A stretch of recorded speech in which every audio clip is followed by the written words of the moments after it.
জেৱা কৈছে কৈছো মই একো নাজানিছো মিছা কথা ই চব জানে মই কি জানো সঁচা কথা ক নহলে ছাৰে কুবাই পিঠি ববা ববা কৰিব ছোৱালী চাবলৈ যোৱা মেইন মানুহটোৱেটো এইটো মই কৈছো সেইটো মোৰ দায়িত্ব আছে চুটো মোৰ কি দায়িত্ব আছে তোৰনো ছোৱালী চাবলৈ যোৱাটো কি দায়িত্ব আছে কেঁচা ইমান দিনৰ মই বিয়াখন পাতো বুলি ভাবিছো মই সহায় এটা কৰি দিছো কি হ'ল সহায় কৰ হেৰি ওলাইছে ব্যৱহাৰটো দেখিছো একদম আচ্ছা পৰি সৌৰ্য কাৰ্যত সংঘটিত হোৱাৰখনত প্ৰৱেশদ্বাৰত কোনজন আৰক্ষী নিয়োজিত হৈ আছিল হৰি এই দাঁত ভঙা শব্দবোৰ নকৈ আপুনি সহজভাৱে ক'ব নোৱাৰে নেকি জিভাখন ছিগি থাকিব এক্সকিউজ মি আপোনালোক থানাত ডিউটি কৰি থকাৰ অৱস্থাত বাইকখন কেনেকৈ চুৰ হ'বলৈ পালে থানাৰ ভিতৰতে ডিউটি কৰি আছো বাহিৰৰ কথা কেনেকৈ ক'ব লাগিব পুলিচৰ চকু এটা হ'লে নহ'ব হাজাৰটা হ'ব লাগিব চাৰিওফালে পিট পিটাই ফুৰিব লাগিব এই ক্ষেত্ৰত কিন্তু ছাৰৰ এটা দুখ আছে দেই ছাৰৰ কি ভুল আছে সেইটো ছাৰক কম সেই তদন্ত প্ৰক্ৰিয়া বৰ্তমান আৰম্ভ হৈছে নে নাই হৈছে যদি হৈছে সন্দেহৰ আৱৰ্তনত কোন কোন আছে ছাৰ কৃষ্ণক চিন্তি আপোনাক কথা এটা কম বেয়া নাপাব কি কথা ছাৰ এই কেইকেইটা যে বাইকখন হেৰালে মানে নাইকিয়া যে হ'ল এই ক্ষেত্ৰত কিন্তু আপোনাৰ অকণমান দুখ আছে দেই মোৰ কি দুখ আছে নহয় ছাৰ চাব যে এতিয়া টেকন'লজি যুগ আমাৰ গেটত যদি চিচিটিভি কেমেৰা অথবা জিপিআৰএছ চিষ্টেম থাকিলেহেঁতেন এতিয়া চোৰ আমাৰ হাতত থাকিলেহেঁতেন এই ক্ষেত্ৰত কিন্তু আপুনি এটা ব্যৱস্থা ল'ব লাগিছিল সেইকাৰণে ছাৰ মোৰ পৰামৰ্শটো মানক আৰু থানাত এটা টেকন'লজি ব্যৱহাৰ কৰক চাহ হৰক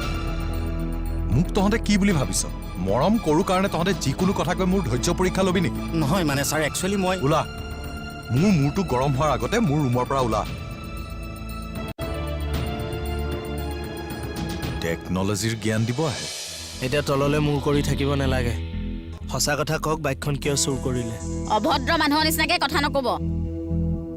মোৰ দাদা কিয় বাইক চুৰ কৰিব একো ডাঙৰ কথা নহয় চুৰ কৰিব পাৰে চুৰ কৰাটো এটা বেমাৰ নিজে নজনাকৈ কেতিয়াবা হৈ যায় না মোৰ কিন্তু এক্সপিৰিয়েঞ্চৰ ফালৰ পৰা কৈছোঁ দেই ঐ চুপ একদম মোক চম্ভালি কথা কবি তই চুৰ তোৰ 14 গোষ্ঠীয়ে চুৰ মই সংস্কৃতিবান ঘৰৰ ছোৱালী হয় আমাৰ ফেমিলিত চুৰৰ খচ নাই বা চবে কিয় পেটেক পেটেক কৈছে মই তোমাৰ যদি কিবা এটা ক'ব পাৰিছো মই কৈছো ক জোৱাই মই বৰ বেয়া পালো তোমাক তুমি মোক ফুটবুটি চৰুৱাৰ আখ্যা দিলা মই যেন সাহিত্যিক ভুৱা সাহিত্যিক আৰে তোমাৰ ফুটবুটিখন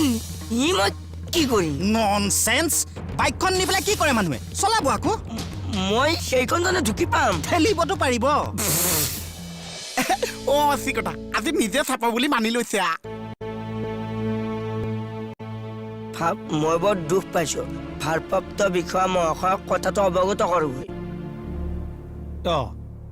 এইজনে দেখোন কোনোবা বিষয়াৰ কথা কৈ ছাৰৰ ৰুমতহে সোমাল ছাৰৰ কথাই কৈছে ভাৰপ্ৰাপ্ত বিষয়া মানে আইচি ছাৰ সাহিত্যিকৰ ভনীয়েক যে চব জানে